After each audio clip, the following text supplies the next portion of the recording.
Alright, I think I have the program written just about the way I want it for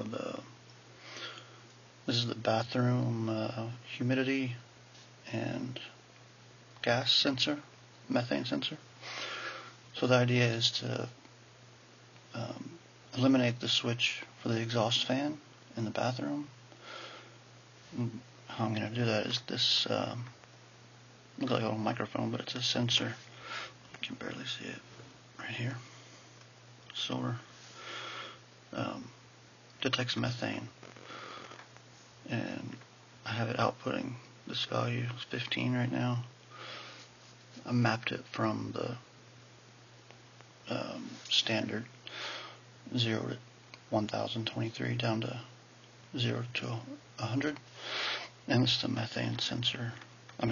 Humidity sensor right here behind this LED. It's not doing anything.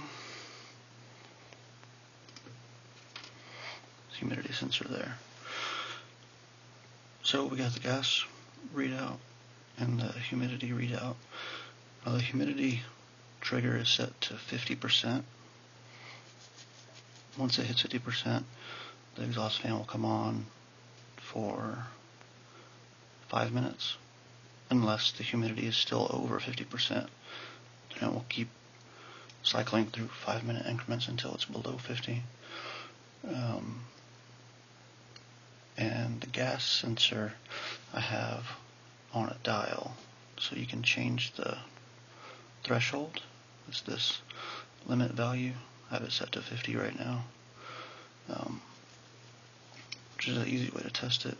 So this dial right here changes the limit. So if we take the limit down to where the gas currently is at 15%, we should get the LED to come on for 5 seconds, which simulates the exhaust fan. Let's try it.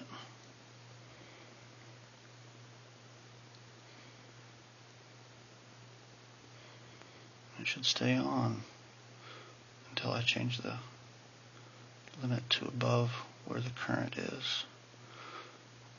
So if I turn it up, it goes back off.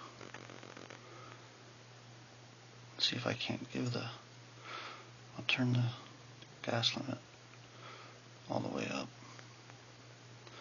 See if I can't get the humidity to trigger just with my breath.